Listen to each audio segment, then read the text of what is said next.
Bapak, Ibu, saudara-saudari yang terkasih semua, shalom. Sekali lagi shalom. Ada sukacita? Bapak Mama, tema renungan kita hari ini tentang kuasa Allah mengalahkan roh jahat. Kuasa Allah mengalahkan roh jahat. Kira-kira kita semua yang hadir ini siapa yang pernah dirasuk oleh roh jahat?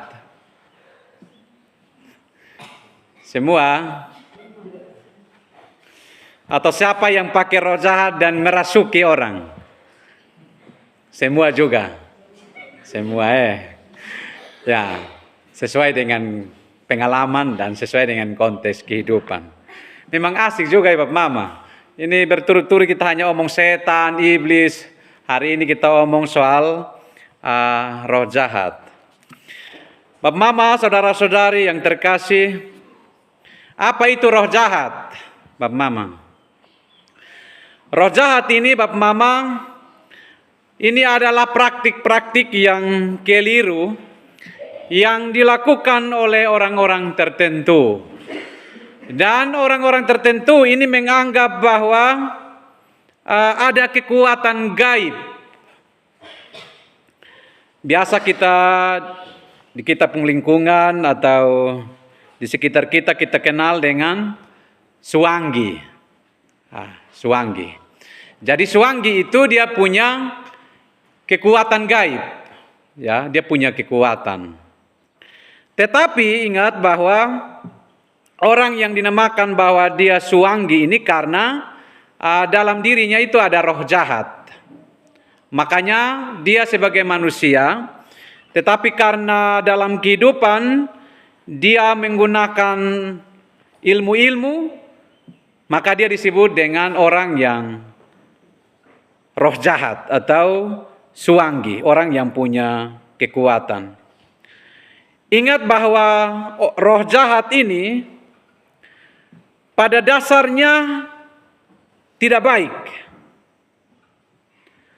Roh jahat ini dia akan bekerja untuk melawan kehendak Allah. Makanya dia akan bertentangan dengan yang namanya terang. Dia paling tidak suka dengan yang namanya terang. Dia paling alergi ketika omong tentang kebenaran. Omong tentang kebaikan, omong tentang damai sejahtera, roh jahat ini tidak suka. Karena pada dasarnya Bapak Mama, roh jahat atau yang dikenal dalam lingkup kehidupan kita yaitu suanggi, dia itu hanya berpikir bagaimana dia merusak suasana. Bagaimana dia mau merusak persekutuan.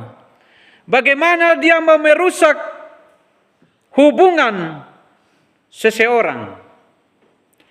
Jadi ternyata Bapak Mama, roh jahat itu sifatnya mengacaukan kampung atau buat susah orang. Ya. Jadi kalau kita lihat dalam kehidupan kita, di tempat kita kalau ada suanggi-suanggi yang tiap hari bekerja begitu, ya memang kerjanya begitu Bapak Mama. Jadi jangan heran, karena memang itu mereka pun tugas. Untuk bagaimana mengacaukan ini kampung, bagaimana mereka mau buat susah orang. Ya, itu yang namanya roh jahat atau suanggi yang kita kenal dalam kehidupan kita.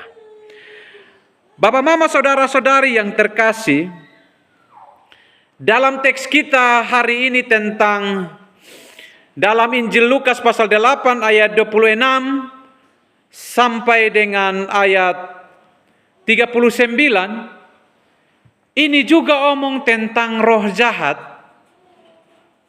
yang sudah berpuluh-puluh tahun merasuk atau mengikat seorang yang ada di Galilea atau di Genesaret. Dalam teks kita Bapak Mama, dalam versi Injil Lukas dan Injil Markus itu berbeda dengan Injil Matius. Kalau Injil Lukas yang kita baca saat ini dengan Injil Markus pasal 5 ayat 1 sampai 20, mereka sebut dengan Gerasa, ya. Orang itu berada di Gerasa. Sedangkan kalau dalam versi Injil Matius pasal 8 ayat 28 sampai dengan 34, nama tempatnya mereka sebut dengan Gadara. Tetapi baik itu sebutan Gadara atau Gerasa, ini menggambarkan tentang sebuah kota Helenis di daerah sebelah timur Sungai Yordan yang terletak di Galilea. Jadi secara politis digolongkan pada Dekapolis. Ya, jadi tempatnya di Dekapolis. Jadi omong soal Gerasa atau Gadara tidak ada perbedaan.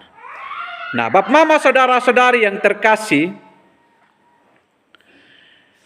dalam teks kita sebelumnya di pasal 8 ayat 22 sampai dengan ayat 25 ada mujizat Tuhan yang Tuhan lakukan. Apa yang Tuhan lakukan Bapak Mama?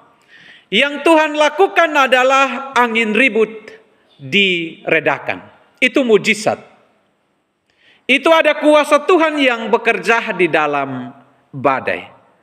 Bayangkan Bapak Mama, pada saat itu murid-murid itu hidup dalam ketakutan ketika mereka ada di dalam danau. Artinya bahwa secara iman murid-murid punya kualitas iman juga diragukan karena terlalu lemah. Mereka sangat khawatir dengan kuasa Tuhan. Lalu kemudian mereka berseru, "Guru, guru, kita binasa." Ya, jadi itu secara manusia sangkanya bahwa mereka akan binasa karena air itu pun mengamuk.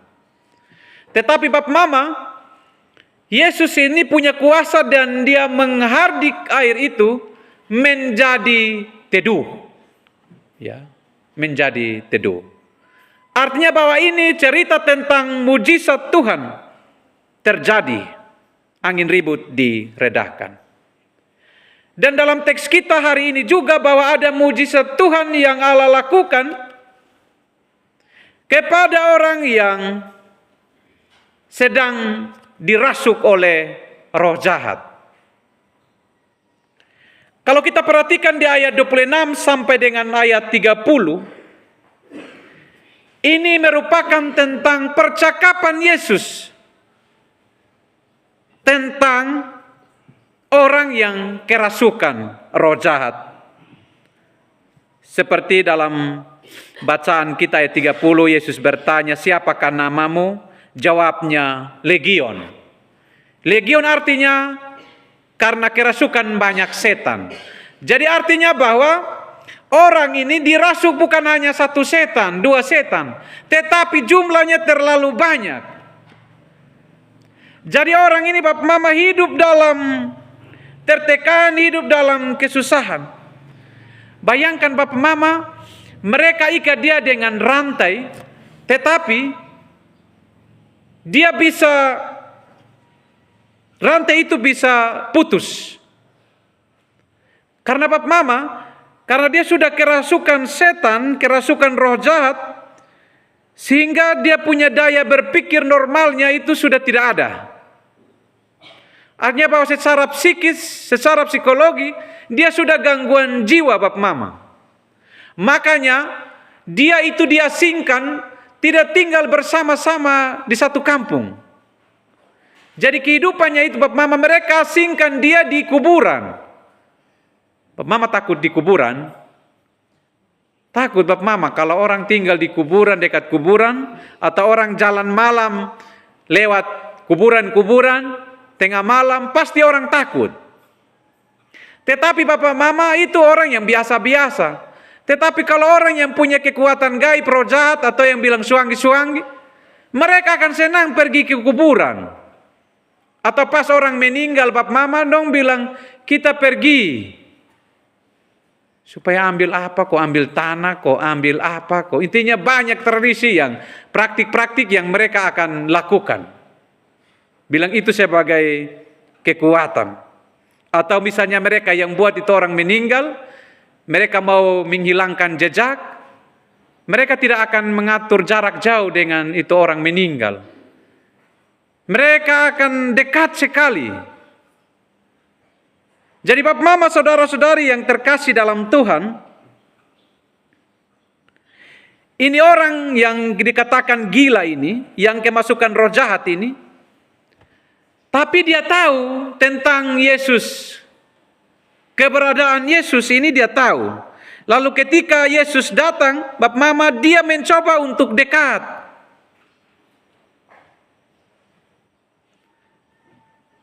Dia dekat dan dia berkata kepada Yesus, kalau kita perhatikan di ayat 28, apa urusanmu dengan aku? Hai Yesus anak Allah yang maha tinggi, aku memohon kepadamu supaya engkau jangan menyiksa aku. Jadi Bapak Mama, setan ini tahu tentang Yesus. Ingat tentang pencobaan di padang gurun?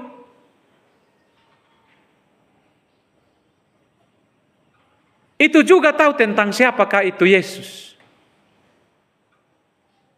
Dan dalam cerita ini juga seorang laki-laki yang kerasukan roh jahat ini juga dia tahu tentang Yesus. Tetapi dalam cerita ini berbeda sesuai dengan konteks kita bahwa ketika Yesus mengusir roh-roh jahat itu keluar dari tubuhnya atau dari dirinya, dia minta kalau bisa Bapak Mama harus lewat babi-babi, ya, babi-babi yang ada di sekitar. Memang dalam teks ini tidak menggambarkan secara jelas berapa jumlahnya, tetapi kalau di dalam Injil Markus pasal 5 ayat 13, itu disebutkan bahwa kira-kira 2.000 jumlahnya. Kira-kira 2.000 jumlahnya. Itu cukup banyak. Itu berarti Bapak Mama ini setan ini yang membelenggu. Ini orang ternyata Bapak Mama setan itu terlalu banyak.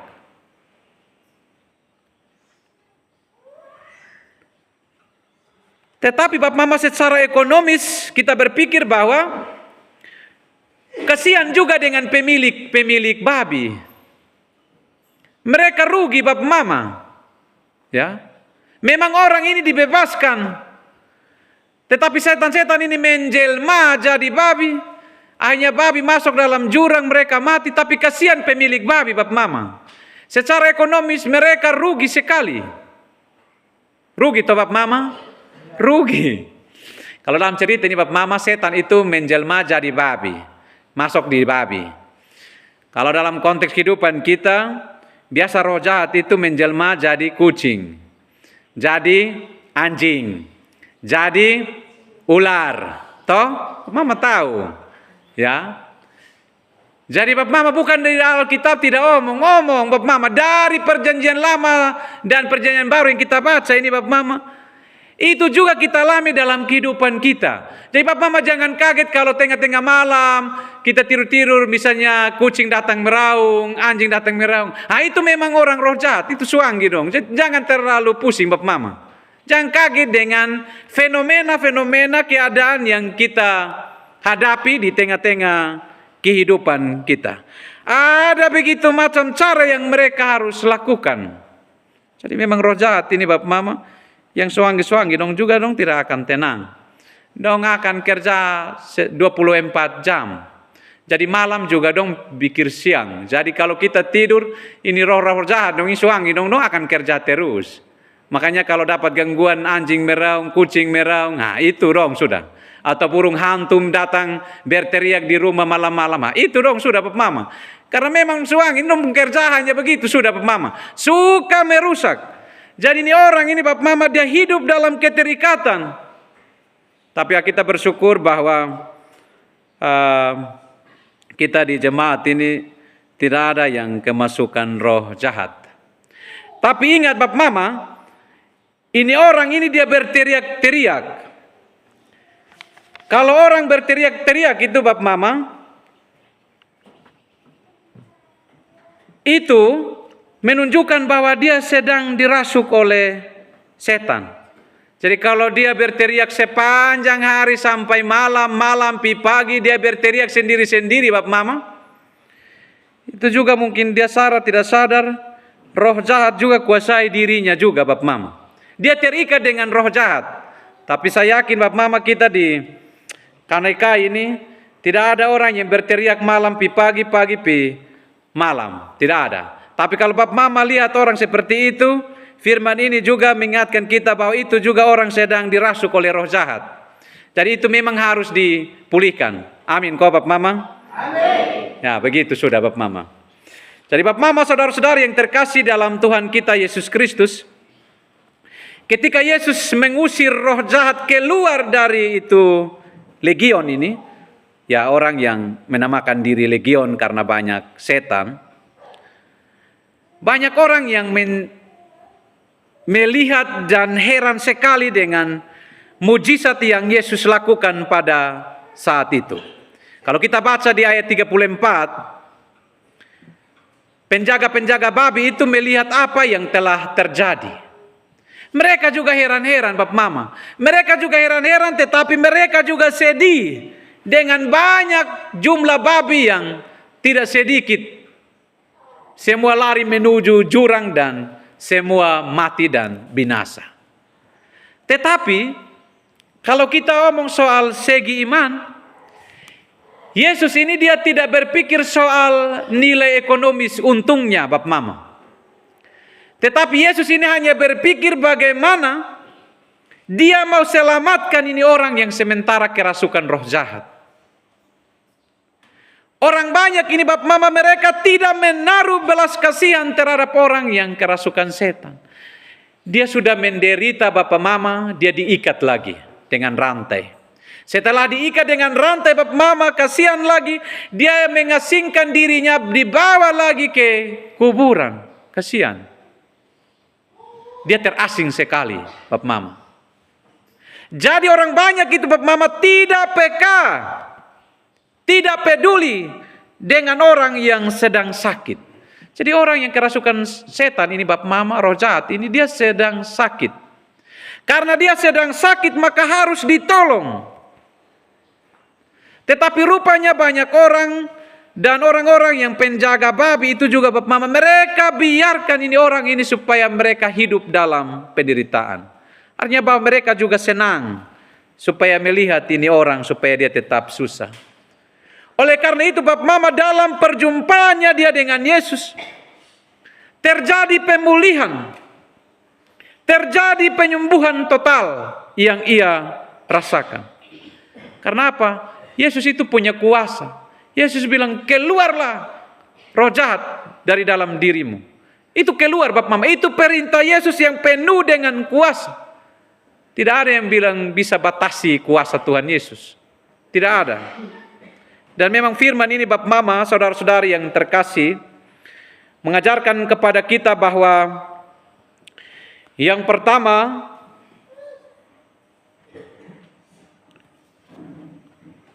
kuasa-kuasa roh yang ada di dunia ini tidak sebanding dengan kuasa Tuhan. Jadi Bapak Mama jangan ragu, jangan gelisah, jangan takut ketika menghadapi roh-roh jahat dalam kehidupan kita. Bapak Mama harus percaya bahwa memang dalam dunia ini penuh dengan berbagai bentuk kejahatan. Dalam berbentuk kejahatan. Kita kalau dalam bacaan ini kita menghadapi roh jahat, tetapi saat ini kita sedang menghadapi yang namanya ada roh penipu, ada roh pendusta, ada roh iblis, ada roh korupsi. Itu juga disebut dengan roh-roh jahat di dalam dunia ini. Oleh karena itu Bapak Mama jangan pernah ragu dengan kuasa Tuhan. Percaya bahwa ketika kuasa Yesus menyembuhkan dan perintahkan roh jahat itu keluar dari orang yang dibelenggu bertahun-tahun, kita juga akan terlepas. Jadi jangan takut dengan orang-orang yang bilang suanggi atau dukun, jangan takut. Percaya bahwa kuasa Tuhan itu lebih dari roh-roh jahat. Yang kedua, Bapak Mama, kalau kita perhatikan dalam teks kita saat ini, bahwa Yesus tidak hanya membebaskan orang dari kuasa roh jahat, tetapi juga Yesus memulihkan hidupnya sepenuhnya. Jadi ini berarti bahwa Tuhan tidak hanya ingin menghilangkan penderitaan seseorang, tetapi juga memberikan kehidupan yang baru di dalam hidupnya. Jadi saya yakin kita semua yang hadir saat ini, kita dipulihkan dari Tuhan, dari setiap roh jahat yang kita alami dalam kehidupan kita. Jadi Bapak Mama kalau sakit, ingat berdoalah kepada Tuhan. Kalau belum sembuh, Bapak Mama jangan ragu dengan kuasa Tuhan dan cari yang lain atau dukun-dukun, lalu kemudian kehilangan arah dan tujuan, kehilangan kepercayaan kepada Tuhan. Tetapi harus berharap sepenuhnya kepada Tuhan, pasti mendapat kelepasan. Yang ketiga, Bapak Mama, saudara-saudari yang terkasih dalam Tuhan Yesus, setiap orang yang telah mengalami pertolongan Tuhan memiliki tanggung jawab untuk bersaksi. Kalau kita perhatikan di dalam bacaan kita hari ini, di ayat 38 sampai 39. Ketika orang sakit ini orang yang mengalami ikatan karena roh jahat, ketika dia berjumpa dengan Yesus dan dia mengalami pemulihan, Bapak Mama, dia memohon kepada Yesus, kalau bisa ia mengikuti Yesus. Kalau bisa, Bapak Mama. Kalau bisa dia bisa menyertai Yesus. Bersama-sama dengan Yesus dalam pelayanan. Tetapi apa respon Yesus terhadap orang yang sakit ini? Yesus bilang, pulanglah ke rumahmu dan ceritakanlah segala sesuatu yang telah diperbuat Allah atasmu. Ini juga ada tugas Bapak Mama.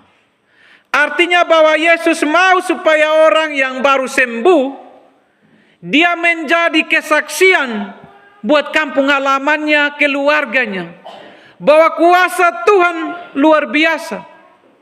Sehingga dulu hidup saya yang terasing hanya hidup di kuburan, saya dibelenggu oleh roh jahat, saya telah sembuh. Jadi artinya bahwa tugas seorang ini, Bapak Mama, dia harus menjadi kesaksian yang hidup kepada keluarga dan orang-orang yang ada di sekitarnya. Akhirnya apa, Bapak Mama? Orang ini menjadi kesaksian yang hidup. Untuk itu, Bapak Mama, kita juga belajar dari kisah ini, bahwa ketika kita mengalami mujizat, ketika kita mengalami kuasa Tuhan dalam hidup ini,